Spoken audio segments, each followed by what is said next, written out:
2015 was a big year for video games, but you know what? Next year is gonna be huge too, if not bigger. That's why GameRanks wants to talk to you today about the top 40 PC games of 2016. Number 40, Lost Ark. Are you a big fan of Diablo or other hack and slash games that are similar to Diablo, maybe even Zelda? Well, Lost Ark basically exists for you. It's a gorgeous MMORPG version of that style game. There's gonna be these really massive open world battlefields and a PvE arena feature where players can battle light monsters. It really looks like a massive MMORPG that's just gonna be something great for Diablo players, and believe me, we can sometimes be a desperate lot. Number 39, Battlefleet Gothic Armada. Okay, so there's a lot of Warhammer 40k games. A lot. But if this RTS set in the universe doesn't get you excited, then you haven't looked at it yet. It's developed on the Unreal Engine 4, and it's boasting extreme customization all over. From your defense systems, to your support subsystems, to your weaponry, to managing every ship during and after battles,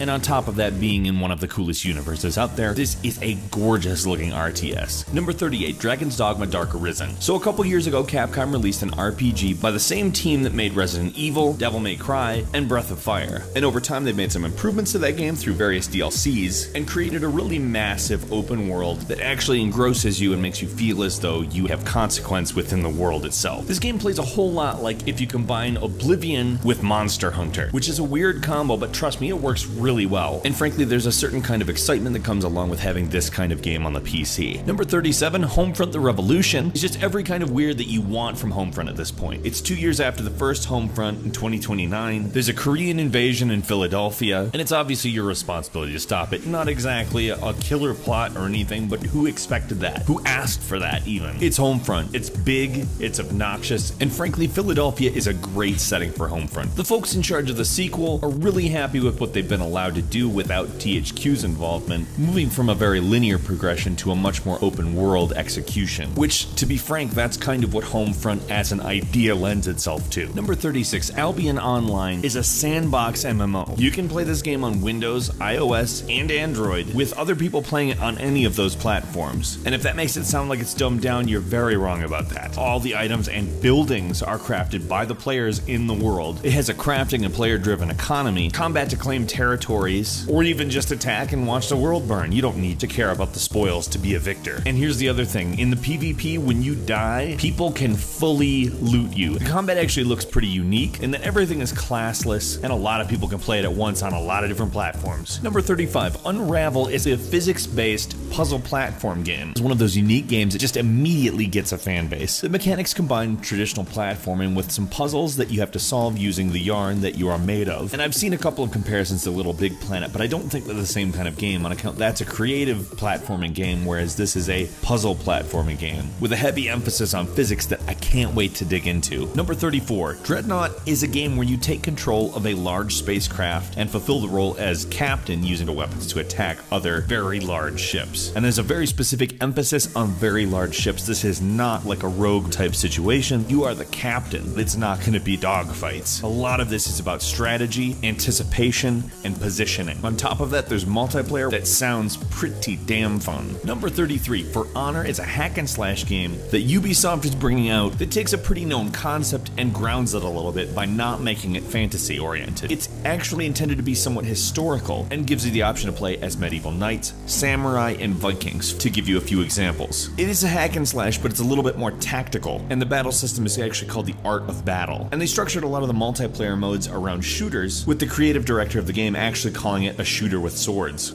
Yeah, sign me up, thanks. Number 32, The Witness is Jonathan Blow's next game, and essentially is kind of like an open world puzzle game, if that makes sense to you. It's inspired by Myst, so anybody who is from my age bracket is gonna go, oh, maybe I will try that. It has been in development for a very long time, and it really does look like an advanced title that does have a bit of mystery surrounding it, as Jonathan Blow has actually kind of avoided telling people what the big core mechanic is, calling it kind of a spoiler. Now, Braid was a great game. I love Myst. I really look forward to see what Blow comes up with. Number 31, Shadow Warrior 2. Now, you may not remember the old Shadow Warrior games. That's fine. 3D Realms hasn't existed in quite a while. It's from the Duke Nukem era, though. Shadow Warrior is kind of a so violent it's funny game, but it also is touting a much more clever sense of humor and mechanics that really just get why old school shooters were good, but don't just leave them exactly as they were. Now, the reboot came out in 2013, and clearly Shadow Warrior 2 is the sequel. And from the looks of it, it's going to build a lot on the original game, including a procedural damage system, bringing in the ability to blow off limbs and body parts. Number 30 is Plants vs. Zombies Garden Warfare 2, which is obviously sort of a weird mashup between a third-person shooter and a tower defense game. But this is basically an update on what is a very massively popular game that has a weird, fun charm that for some reason I can't put it down when I play it, with a very large amount of improvements. Everything from the user interface to just the amount of modes. It does have a story, but it's basically a turf war, and it's not really necessary. I'm a big fan of the first, and I'm really looking forward to the second. Number 29, Tom Clancy's Ghost Recon Wildlands is a tactical shooter and is the very first entry to the Tom Clancy series that has an open world environment. Now the game is not set in the future, instead it's set in present day Bolivia, and a certain special operations unit, the Ghosts, are sent in to try to reveal a connection between a drug cartel and the local government. I'm pretty excited to see if Ubisoft actually pulls this off, because we see plenty of fantasy open world games, but not so much tactical shooters in an open world. That's gonna be interesting. Number 28. Adrift is a first-person interactive fiction game, meaning it's a walking simulator, but let's stop calling that a genre that's bad. They're not always done right, I'm not saying they are, but neither is any other genre. Adam Worth basically came up with this idea after he really screwed up and said deal with it in regards to the original Xbox One DRM stuff. Hopefully Adam Worth is a better writer and game designer than he is a PR man. Number 27. Darkest Dungeon combines a mix of real-time movement and turn-based combat in this art style that is one of the most memorable I have seen in a very long time. Stress actually plays a factor in this. If stress gets really high and it remains unchecked, they actually develop afflictions, which from the looks of it seem to be kind of like status ailments. I like that. And to just point out one other thing, why is it that side-scrolling RPGs are happening so much and looking so cool? Number 26, Dark Souls 3. Did you like Dark Souls 1, Demon Souls, Dark Souls 2, Bloodborne? I mean, that's a long list of games that are from the same developer that follow a similar formula and are all great. On top of that, they're adding a few combat mechanics like ready stance, which are essentially special abilities, and on top of that, all of the levels are designed basically just to kill you. Tell me, what more could you ask for with a Souls game? Number 25, No Man's Sky, a totally procedurally generated universe that you get to explore in a spaceship, combat enemies that are unique to every planet, and generally just see things that you could probably never imagine without having dipped your toes in No Man's Sky. Everything we've seen of this game looks amazing, and it's almost hard to believe that it's real. In fact, that's the reservation people have about it, if it will actually deliver on the massive promises that it's made. So far, it's looking pretty good though, I have to say. Number 24, Firewatch is this game that looks incredibly interesting. The art style is like a painting that has come to life. You play as Henry and you uncover clues about various weird things that have been happening around you, and somehow relate back to a security tower being pillaged while he was out on patrol. Intrigue is what we are dealing with here. It actually relates to real life, as it happens in the aftermath of the Yellowstone fires of 1988. Apparently the game doesn't have a whole lot of combat, if any at all, but it takes a lot of its inspiration from BioShock, namely Atlas, and how he interacts with the player. Number 23, Mafia 3 is a highly anticipated new entry to the Mafia series. If you're a fan of either of the first two games, I'm sure that this is a really big interest for you. It takes place in 1968 New Orleans. Oh, it's open world. Hopefully a little less hub-like than previous Mafia games, but still, you'll be able to interrogate NPCs, and on top of that, you can recruit lieutenants from a cast of available characters, including the protagonist from the previous game, Mafia 2. Number 22, Street Fighter V. So for one, the art style of Street Fighter V is fantastic. It looks amazing. I have never seen or imagined a Street Fighter that looks this good. And on top of that, they bring back some of the best features of Street Fighter 3, like the EX gauge, as well as the stun meter, which honestly 3 was definitely an underrated entry into the franchise. And though Street Fighter 4 didn't exactly do away with everything, for whatever reason didn't get as much attention as it maybe should have. In my opinion, it's probably because it wasn't quite the transition between 2D and 3D that the Street Fighter V looks to be. Number 21, Endless Space 2 is a turn-based strategy science fiction 4X game. Up to 8 players, either AI or real people playing, basically try to take over a randomly generated galaxy. It had a little bit of a learning curve, but people really liked the original. Endless Space 2 seems like it's a little bit secretive at the moment, but the footage that they have shown is absolutely gorgeous. As far as 4X games go, this might be the one that kind of widens the reach of the genre. 20, Far Cry Primal is an action-adventure game, and really isn't that different than the regular Far Cry series on paper, except it's set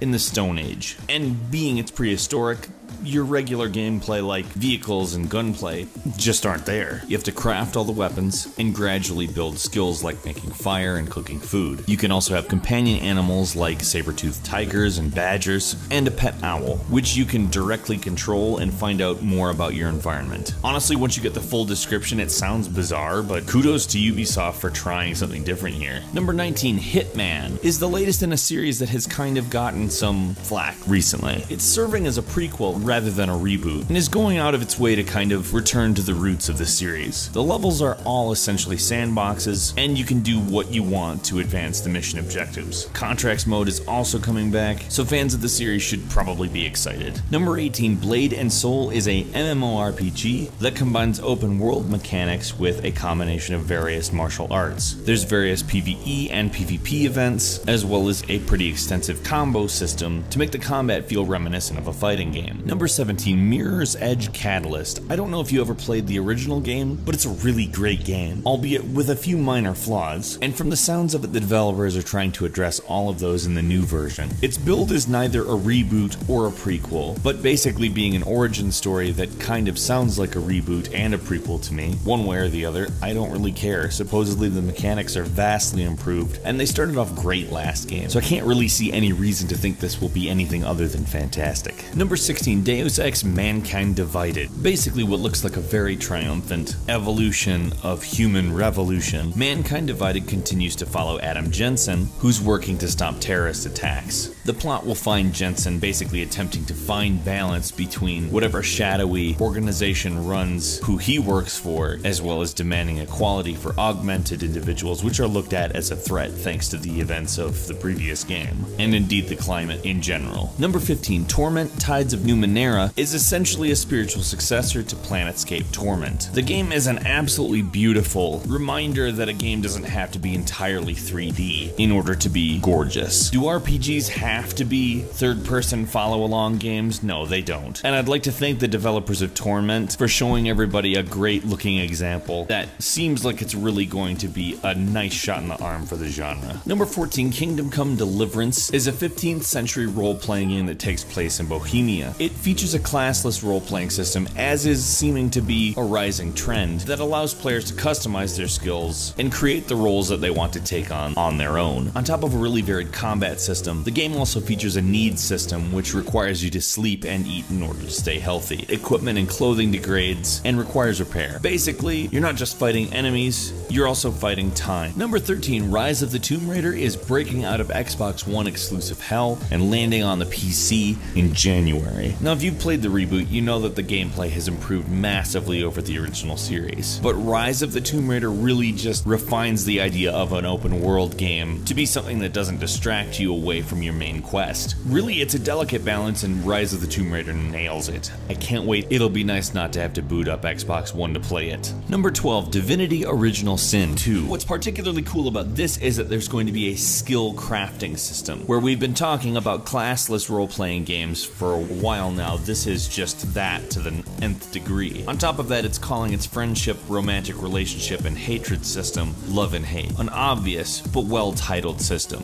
Number 11, Mass Effect Andromeda. Not a whole lot is known about this game, but can you believe we're going to be able to continue the Mass Effect series? That's the main takeaway for me. I love Mass Effect. The games are just fantastic, and each entry to the series just got better and better, and by the time we got to the end of it, it was a very smooth, well-polished shooter on top of having a great overreaching plot. I can't wait to dive back into the universe and explore the Andromeda Galaxy with a new cast that hopefully is able to mimic the attachment that we all felt to the original. Number 10, Star Citizen. That's right, Star Citizen is supposedly finally going to launch next year, and that means both Squadron 42 and Star Citizen: The Persistent Universe itself. Both are very different, Squadron 42 being a single-player experience, a campaign that takes place within the universe of Star Citizen, and Star Citizen being a massively multiplayer online persistent universe that you can basically go around and do anything in. If they actually pull this off, color me impressed, because it is possibly the biggest undertaking anyone has ever done for a computer game. Number 9. The Division is a Tom Clancy game in which you take the role of an officer going around a seemingly post-apocalyptic world and fighting with people online. It looks like a pretty innovative game, and we're all very impressed with it. We just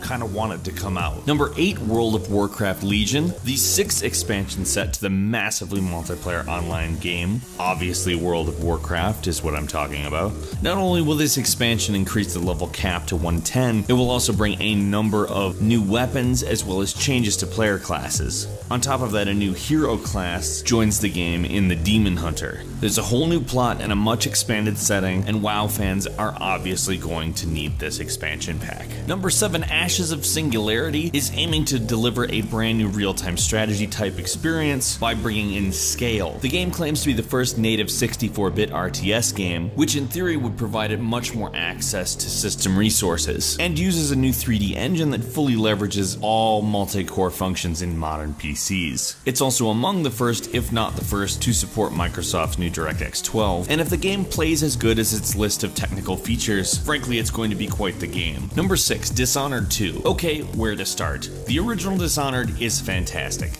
It is phenomenal. If you haven't played it and you like stealth or first-person shooters or unique games or great level design, play it. I really truly cannot imagine a scenario where the second Dishonored game isn't really good. And judging from the gameplay trailer, which shows us so many new powers and possibilities, plus the prospect of playing as Emily Caldwin as a fully realized powerful adult, ooh, I can't wait. Number 5, Total War Warhammer is a turn-based RTS, which follows the Total War gameplay, but places it instead of in a historical setting into the Warhammer universe. And I don't know about you, but knowing how good the Total War games are, and knowing how cool the Warhammer universe is, I have to say my body is ready. Please give me the RTS Warhammer game. Thank you. Number 4, Paragon is a character-based shooter game, and that is kind of the extent we know about it. It's made by Epic Games, who created Unreal Tournament, the Gears of War series, and even Infinity Blade. Now they have a lot of experience with good shooters, clearly. So I'm thinking that Paragon